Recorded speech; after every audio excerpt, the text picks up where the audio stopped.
ધોરણ 8 વિષય સામાજિક વિજ્ઞાન પાઠ 12 ઉદ્યોગ। જય શ્રી કૃષ્ણ વિદ્યાર્થી મિત્રો, કલરવ મોડર્ન સ્કૂલની YouTube ચેનલમાં તમારું સ્વાગત છે।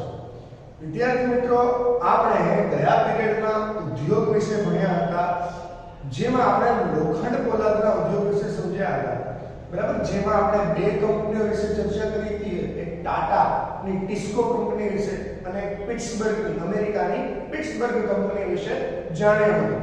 તો હવે આપણે એની આગળ અભ્યાસ કરીએ તો આપણે ત્રણ ઉદ્યોગો વિશે અભ્યાસ કરવાનો હતો। પહેલો હતો લોખંડ પોલાદ ઉદ્યોગ, બીજો હતો સુતરાઉ કાપડ ઉદ્યોગ અને ત્રીજો હતો આઈટી માહિતી તકનીક ઇન્ફોર્મેશન ટેકનોલોજી, બરાબર। તો જેમાં આપણે લોખંડ પોલાદના ઉદ્યોગ વિશે સમજ્યા, તો હવે આપણે સુતરાઉ કાપડના ઉદ્યોગ વિશે નજર કરીએ તો જોઈએ કે સુતરાઉ કાપડ ઉદ્યોગમાં શું છે, તે ક્યાં આવેલો છે, કેવી રીતે વિકાસ પામ્યો છે। તો સુતરાઉ કાપડ ઉદ્યોગ છે પ્રાચીન કળા છે, બરાબર। સુતરાઉ કાપડ વણવાની કળા એ સૌથી પ્રાચીન કળા છે। જેમ કે આપણે સૌપ્રથમ જ ભણી ગયા કે લોખંડ પોલાદ ઉદ્યોગ અને સુતરાઉ કાપડ ઉદ્યોગ, આ બંને ઉદ્યોગ ખૂબ જ જૂના ઉદ્યોગો છે, બરાબર। પ્રાચીન કાળથી આ ઉદ્યોગો ચાલી આવ્યા છે। એમાં લોખંડ પોલાદ કરતા તો સુતરાઉ કાપડનો ઉદ્યોગ એના કરતા પણ વધારે પ્રાચીન છે, બરાબર। હવે સુતરાઉ કાપડ કેવી રીતે બને છે? તો સુતરાઉ કાપડ માટે કાચો માલ ક્યાંથી મળે છે?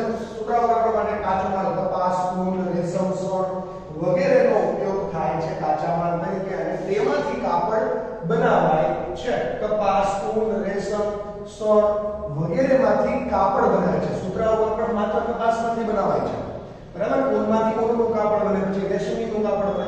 એટલે કાપડ ઉદ્યોગ માત્ર સુતરાઉ કાપડ નહીં, બરાબર, કે કાપડ ઉદ્યોગ કેવી રીતે વિકાસ પામ્યો છે, કે કાપડ બને છે એ કેવા પદાર્થોમાંથી બને છે? તો કે કપાસ, ઊન, રેશમ અને શણ વગેરેમાંથી આપણે કાપડ તૈયાર કરી શકીએ છીએ। એને કાપીને એને વણાટ કરીને વણકર, પહેલાના જમાનામાં વણકર લોકો આવું કરતા।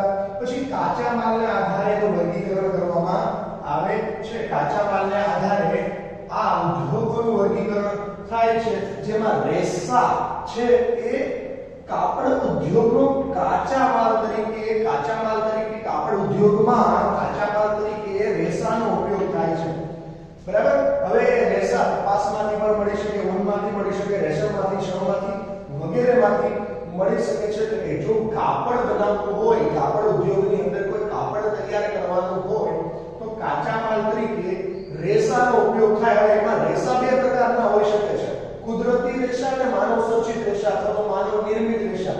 માનવ દ્વારા નિર્માણ થયેલા રેશા, માનવે મનુષ્યએ બનાવેલા રેશા એટલે માનવ નિર્મિત રેશા, બરાબર। બે પ્રકારના રેશા તમને એમાં જોવા મળે છે, કુદરતી રેશા અને માનવ નિર્મિત રેશા। કુદરતી રેશા એટલે કે કુદરતી વસ્તુઓમાંથી પ્રાપ્ત થતા રેશા, અને માનવ નિર્મિત રેશા એટલે કે કુદરતી વસ્તુઓમાંથી જે વસ્તુઓ પ્રાપ્ત થાય છે એમાંથી કંઈક રાસાયણિક પ્રક્રિયાઓ કરી અને નિર્માણ કરેલા, બનાવેલા, સર્જન કરેલા રેશાને માનવ નિર્મિત રેશાઓ કહેવાય છે। હવે કુદરતી રેશાઓમાં કેવા પ્રકારના રેશા હોય? તો કે ઊન, રેશમ, કપાસ, લીલેન, શણ, બરાબર। તો ઊન ઘેટા બકરામાંથી મળે છે, રેશમના કીડામાંથી કપાસ, બરાબર। આપણે કપાસ ઉગાડીએ છીએ, લીલેન, શણ, આ બધા કુદરતી રેશાઓ છે જે આપણે કુદરતમાંથી, પ્રકૃતિમાંથી પ્રાપ્ત થાય છે। અને બીજા છે માનવ નિર્મિત રેશાઓ, કે જે નાયલોન, પોલિએસ્ટર, એક્રેલિક, રેયોન, એટલે કે આ બધા જે રેશાઓ છે એ રાસાયણિક પ્રક્રિયાઓ કરીને બનાવેલા રેશાઓ છે અને માનવ નિર્મિત રેશાઓ કહેવાય છે। હવે જેમ કે આપણે ઉપર જ સમજી ગયા કે આ ઉદ્યોગ એક પ્રાચીન કાળથી ચાલ્યો આવતો ઉદ્યોગ છે, પરંતુ જ્યારે 18મી સદી ચાલતી હતી, એટલે કે જ્યાં 18મી સદી સુધી ઔદ્યોગિક ક્રાંતિ સુધી, એટલે કે ઉદ્યોગોની અંદર જ્યાં સુધી ક્રાંતિ આવી ત્યારે, બરાબર, 18મી સદીની શરૂઆતમાં નહીં, 18મી સદીની અંદર જ્યારે ઔદ્યોગિક ક્રાંતિ આવી, ઔદ્યોગિક ક્રાંતિ એટલે કે ઉદ્યોગોમાં વિકાસ થતો ગયો, ઉદ્યોગોની અંદર વિકાસ થવાની શરૂઆત થઈ એટલે ઔદ્યોગિક ક્રાંતિ કહેવાય, બરાબર। ઉદ્યોગોની અંદર વિકાસ થવાની જે શરૂઆત થઈ એટલે ઔદ્યોગિક ક્રાંતિ કહેવાય। 18મી સદીની જ્યારે ઔદ્યોગિક ક્રાંતિ થઈ ત્યાં સુધી સુતરાઉ કાપડ હતું એ હાથની ટેકનિક અને હેન્ડલૂમથી બનાવવામાં આવતું હતું। હાથ વડે બનાવવામાં આવતું હતું, હાથ વડે વણીને બનાવવામાં હતું. હેન્ડલૂમ એટલે કે હાથ વડે કાર્ય કરી અને એમાંથી નવી નવી વસ્તુઓ તૈયાર કરવામાં આવતી હતી. ક્યાં સુધી? તો કે 18મી સદીની ઔદ્યોગિક ક્રાંતિ સુધી હાથ દ્વારા અથવા તો હેન્ડલૂમ એટલે કે હાથ વડે બનેલી વસ્તુઓનો ઉપયોગ કરવામાં આવતો હતો. ત્યારબાદ જ્યારે 18મી સદીની ઔદ્યોગિક ક્રાંતિ થઈ એટલે કે 18મી સદીમાં પાવર લૂમ એટલે કે યંત્ર વડે ચાલતું હેન્ડલૂમ એટલે કે હાથ વડે બનાવેલી વસ્તુઓ, પાવર લૂમ એટલે કે યંત્ર વડે બનાવેલી વસ્તુઓ પહેલા બ્રિટનમાં અને ત્યારબાદ બીજા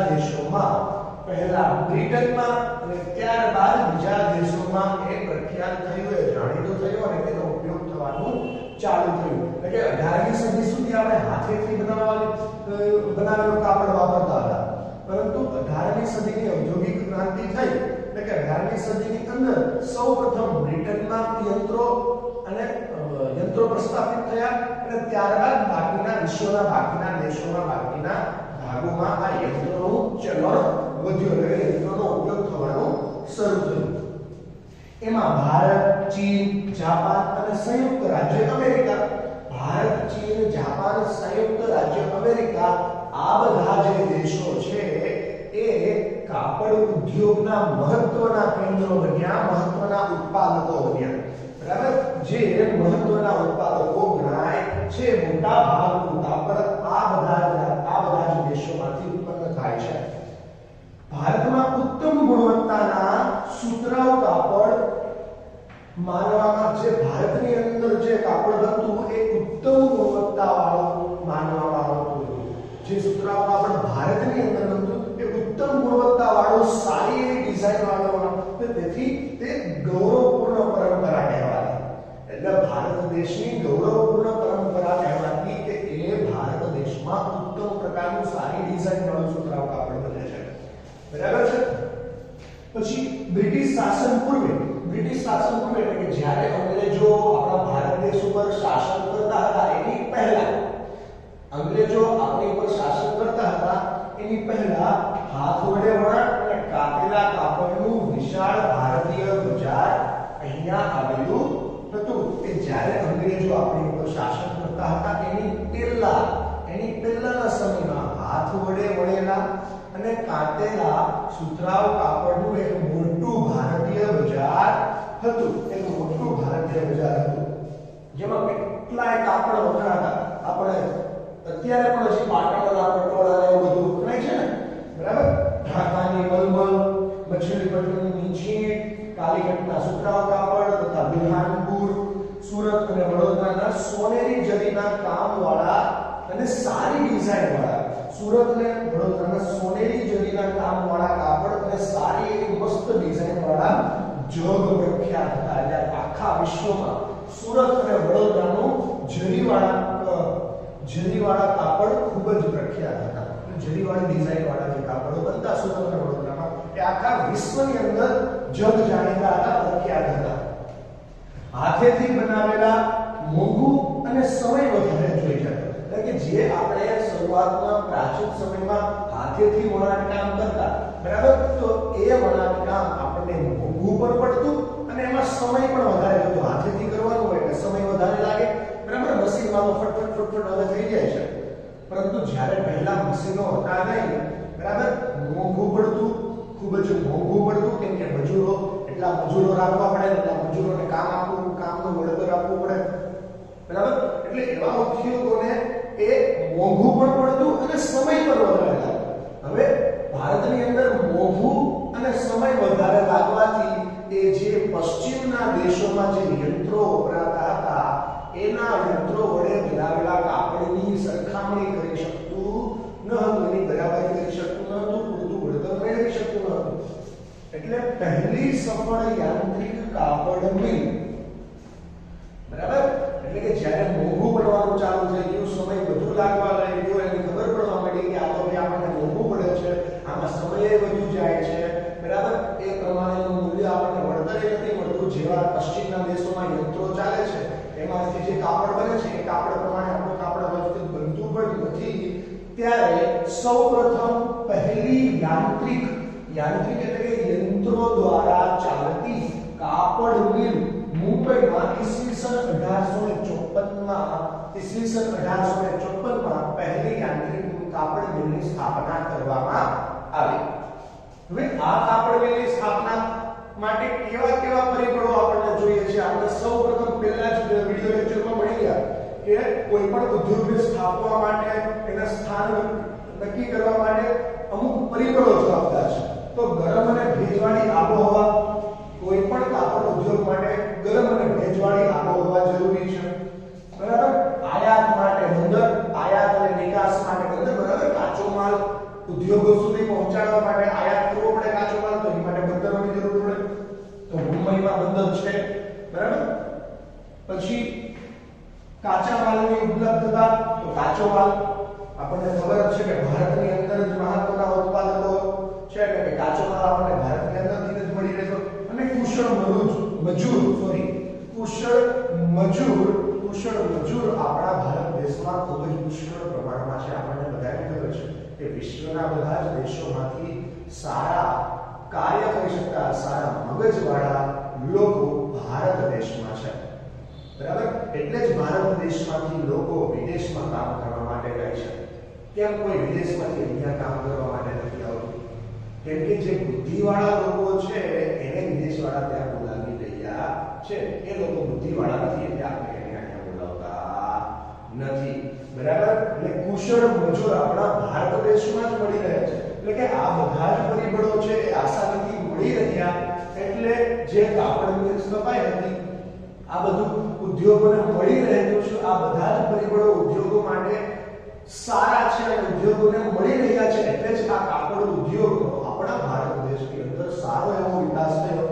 શરૂઆતમાં મહારાષ્ટ્ર અને ગુજરાતમાં, એટલે કે શરૂઆતમાં કાપડ ઉદ્યોગનો વિકાસ સૌપ્રથમ મહારાષ્ટ્રમાં થયો, એની પછી ગુજરાતમાં કાપડ ઉદ્યોગ વિકાસ પામવા લાગ્યા, અને ત્યારબાદ બીજા રાજ્યોમાં પણ, બીજા ભારત દેશના વિભિન્ન ભાગોમાં પણ કાપડ ઉદ્યોગનું ચલણ વધતું ગયું. અને ત્યાં કોઈમ્બતુર, કાનપુર, ચેન્નઈ, અમદાવાદ, મુંબઈ, કોલકાતા, લુધિયાના, પોંડિચેરી, પાલઘર, આ બધા જ ભાગોમાં, આ બધા જ રાજ્યોમાં, આ બધા જ શહેરોમાં કાપડ ઉદ્યોગના ઉત્પાદનો વધતા ગયા.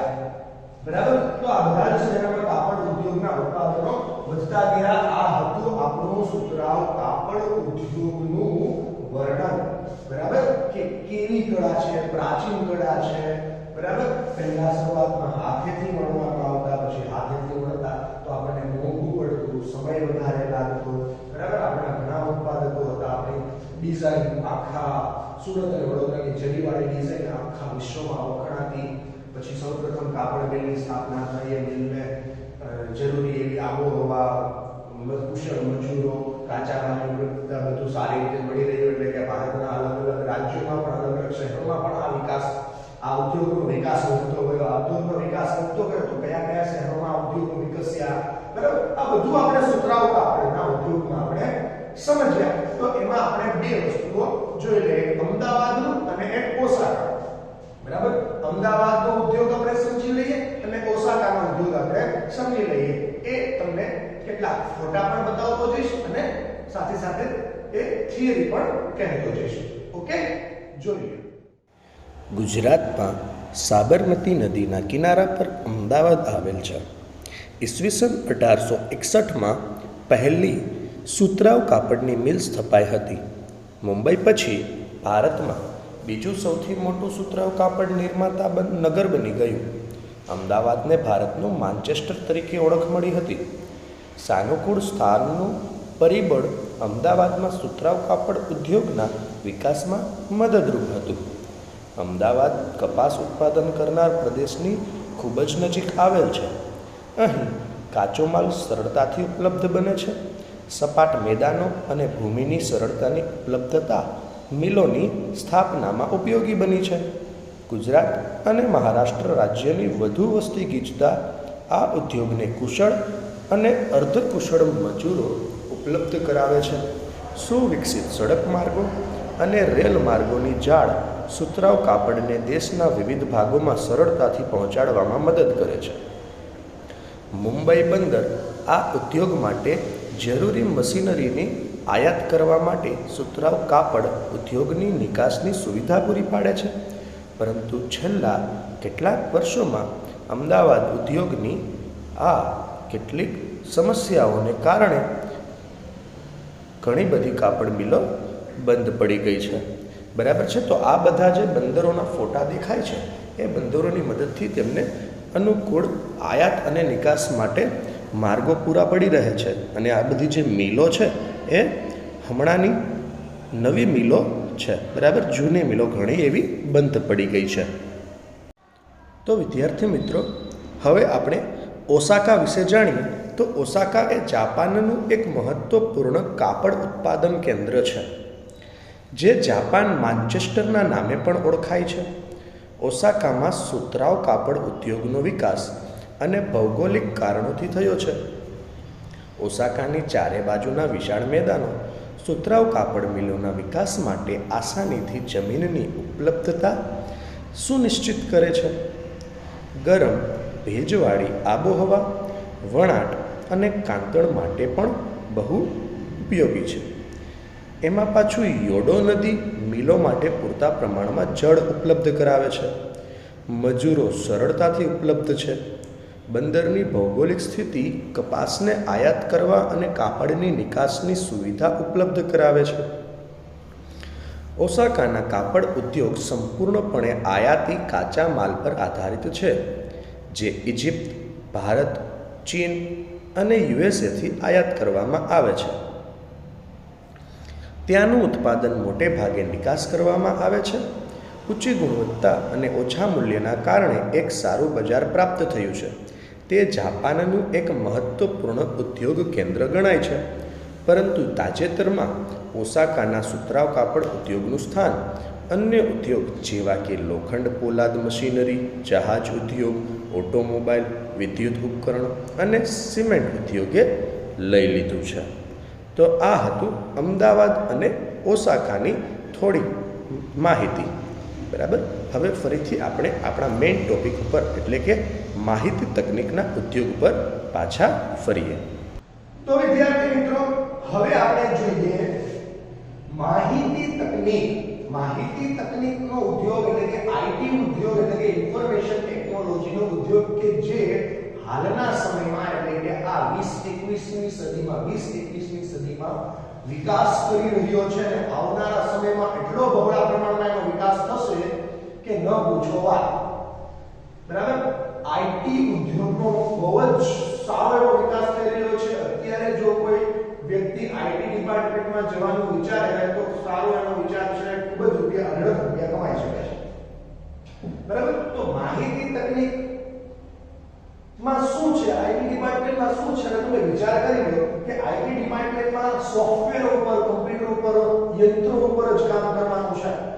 બરાબર. સોફ્ટવેર ઉપર કામ કરવાનું છે, યંત્રો ઉપર કામ કરવાનું છે. બધું જ કામ ઓટોમેટિક છે. આપણે ખાલી એક કામ કરવા માટે યંત્રને પ્રેરવાનું છે, એમાં બટનો દબાવવાના છે. બરાબર. વેબસાઈટો બનાવવી, કાર્ટૂન બનાવવા, કાર્ટૂનને કેવી રીતે વર્ક કરાવવું, બધું આ જે એમેઝોન, ફ્લિપકાર્ટ ને આ બધી જે સંસ્થાઓ છે, બરાબર છે. તો આપણે અહીંયાથી ઓર્ડર આપતા એ એમેઝોનની કંપની વાળાને ઓર્ડર મળે છે અને ખબર પડી જાય છે કે મને ઓર્ડર મળ્યો છે, વસ્તુ ત્યાંથી મોકલે છે. બરાબર. તો આપણે એને ટ્રેક પણ કરી શકીએ છીએ કે મારી વસ્તુ આજે અહીંયા પહોંચી છે, ત્યાંથી અહીંયા હવે આવશે ને ત્યાંથી મને અહીંયા મારા ઘર સુધી ડિલિવર થશે. બરાબર. તો આ બધી જ જે પ્રોસેસ છે બધું ઓનલાઈન થાય છે. બરાબર. હવે આપણે કપડાં પણ ઓનલાઈન મંગાવીએ છીએ, વસ્તુ પણ ઓનલાઈન મંગાવીએ છીએ. બરાબર. હવે આપણે જ્યારે ખરીદી કરવા માટે મોલમાં જઈએ છીએ ત્યારે આપણે કાર્ડનો ઉપયોગ કરીએ છીએ.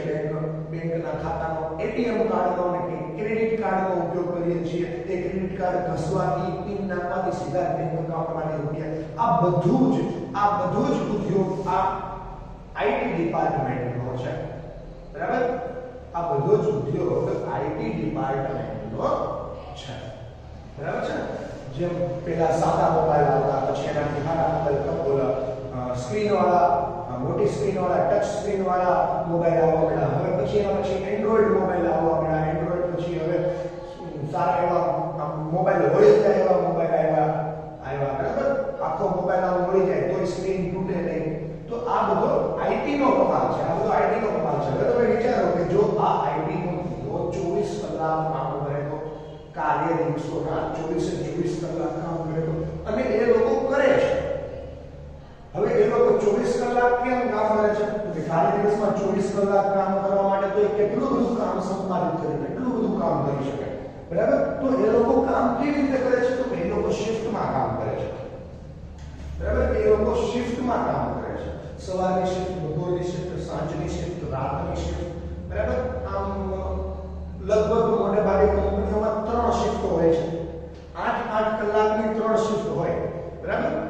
સવારે 8 કલાકની શિફ્ટ, એની પછી 8 કલાકની શિફ્ટ અને રાતની 8, સાંજની 8 કલાકની શિફ્ટ, બપોરથી સાંજ અને સાંજથી રાતની, એટલે કે બીજી સવારે પાછી 8, એટલે કે 8 કરીને 24 કલાક થઈ ગયા.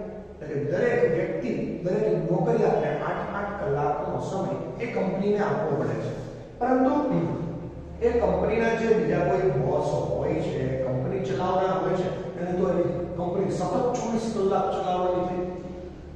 સતત 24 કલાક ચલાવવાની થઈ તો એ કંપનીના જે ઉપકરણો છે એ થાકી જાય. તો એને તો રેસ્ટ આપવો જ પડે. એટલે લોકો શું કરે છે? સંયુક્ત રાજ્ય અમેરિકા અને બેંગલુરુમાં સોફ્ટવેર કંપનીઓના કરાર એવી રીતે થયેલા હોય. સંયુક્ત રાજ્ય અમેરિકામાં કઈ આવે છે? કેલિફોર્નિયામાં સિલિકોન વેલી અને બેંગલુરુમાં. આપણા આખા ભારત દેશમાં બેંગલુરુ છે એ મોટામાં મોટું આઈટી હબ છે. બરાબર? સંયુક્ત રાજ્ય અમેરિકા બેંગલુરુમાં જે સોફ્ટવેર કંપનીઓ હોય છે, એટલે કે અમેરિકા અને બેંગ્લોર વચ્ચે કરાર થયેલા કે ભાઈ બેંગ્લોરમાં દિવસે હું કામ કરીશ, એટલે આપણે અહીંયા દિવસ હોય એટલે ત્યાં રાત હોય અમેરિકામાં, એટલે રાતને એ લોકો આરામ કરશે, હું અહીંયા કામ કરીશ. બરાબર? એટલે મારું જે અધૂરું કામ હશે એ જ્યારે મારી શિફ્ટ પૂરી થઈ જશે એટલે મારું અધૂરું કામ પછી એ લોકો કરશે. એટલે કે ઉદાહરણ તરીકે જો શિફ્ટમાં કામ થાય કે બે સોફ્ટવેર વ્યવસાય હોય, એક કેલિફોર્નિયાના સિલિકોન વેલીમાં ડેની નામની કોઈ સ્ત્રી છે જે સોફ્ટવેર ડેવલપ કરે છે, અને બેંગ્લોરમાં સ્મિતા નામની કોઈ સ્ત્રી છે જે એક જ યોજના ઉપર કાર્ય કરે છે. એટલે કે કેલિફોર્નિયામાં ડેની અને આપણા બેંગ્લોરમાં સ્મિતા નામની સ્ત્રી, આ બંને એક જ યોજના ઉપર કામ કરે છે. તો જ્યારે ડેની કામ કરતી હશે ત્યારે સ્મિતા આરામ કરતી હશે. ડેની જ્યારે એનું કામ પૂરું કરશે એટલે એનું કામ જ્યાં પહોંચ્યું છે, બરાબર, એનું કામ જ્યાં પહોંચ્યું છે ત્યાંથી એ સ્મિતાને પોતાનો સંદેશો, પોતાનો મેસેજ મોકલી દેશે કે મારું કામ અહીંયાથી અધૂરું છે, અહીંયાથી હવે તારે આગળ કરવાનું છે. તો સ્મિતા એ મેસેજ જોશે કે ક્યાંથી અધૂરું છે, પછી એની વેબસાઈટો ખોલશે અને પછી એનું કામ આગળ કરશે. પછી સ્મિતાનો જ્યારે આરામ કરવાનો વારો આવે એટલે એ પાછો ડેનીને મેસેજ કરશે કે મેં અહીંયા સુધીનું મારું કામ પૂરું કરી નાખ્યું છે, હવે આપણે તારે કામ કરવાનું છે. એટલે કે સવાર રાત કાર્ય પદ્ધતિના સંદેશાઓની આપલે થાય છે. બરાબર? સવારે એ કામ કરે, રાતે કેલિફોર્નિયામાં, સવારે બેંગ્લોરમાં કામ થતું હોય, રાત્રે કેલિફોર્નિયામાં કામ થતું હોય. આ બંનેના કામોની જે કાર્ય પદ્ધતિ હોય છે, એટલે કે જે કાર્ય થયેલું હોય છે એ એકબીજાને કેવી રીતે જણાવે છે? તો કે સંદેશાઓની આપલે થાય છે. બરાબર? ત્યાંથી ત્યાં કેલિફોર્નિયામાં સંદેશો મોકલાય છે, હવે તમારે આગળ કામ કરવાનું છે, ત્યાંથી કામ અધૂરું રહ્યું એ હવે અહીંયા સંદેશો મોકલાય છે. આ માહિતીનો સંગ્રહ, પ્રક્રિયા અને વિતરણને વ્યવહારમાં લવાય છે. આમ જે માહિતીનો સંગ્રહ થયો છે, આમ જે પ્રક્રિયા થઈ છે માહિતી એકઠી કરવા માટે, બરાબર, અને જે માહિતીનું વિતરણ થઈ રહ્યું છે એને વ્યવહારમાં આ પ્રમાણે લાવી શકાય છે. આવું કરવાથી શું થાય છે? તો કે આવું કરવાથી ઉદ્યોગો વૈશ્વિક બને છે. આવું કરવાથી ઉદ્યોગો વૈશ્વિક બને છે. વૈશ્વિક બને છે એટલે કે બધા જ વિશ્વનો એક ઉદ્યોગ, સંયુક્ત ઉદ્યોગ બને છે. બરાબર? કે આપણો જે ઉદ્યોગ છે એ આપણા જ એરિયા પૂરતી ન હોય.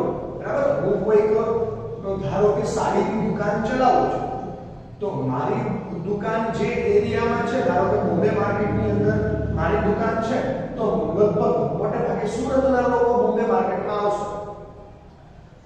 બરાબર?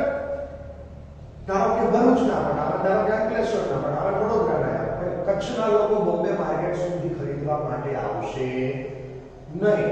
કચ્છના લોકો બોમ્બે માર્કેટ સુધી ખરીદવા આવશે નહીં. જો એને ખરીદવું હશે તો ટિકિટ ભાડા થશે ને અહીંયા આવશે તો એટલા જ રૂપિયામાં એને તો ત્યાં પણ મળી જાય. તો અહીંયા શું કામ લાંબા થાય, બરાબર? પણ હું એ જ વસ્તુને જો ઓનલાઈન કરી નાખું કે તે ઘરે બેઠા બેઠા મારી અહીંયાની સુરતની વસ્તુને મંગાવી શકે છે, એટલે મારો જે ઉદ્યોગ છે એ સુરત કચ્છ સુધી વિકાસ પામે, બરાબર? હવે એ જ વસ્તુને એ જ મારી વેબસાઈટને સર્વવ્યાપી કરી નાખું, વૈશ્વિક સ્તરે કરી નાખું, એટલે કે અમેરિકામાં બેઠા બેઠા બોમ્બે માર્કેટમાંથી ખરીદી કરી શકે એવી ટેકનોલોજી હું પ્રસ્થાપિત કરી દઉં તો મારો ઉદ્યોગ છે વૈશ્વિક બની ગયો, એટલે કે મારું કામ હવે વિદેશમાં પણ થાય છે. એવું જ થયું ને કે સ્વાતિ અત્યારે જે કામ કરે છે એ કામની પ્રગતિ આગળ કોણ કરે છે? કેલિફોર્નિયામાં ડેની કરે છે.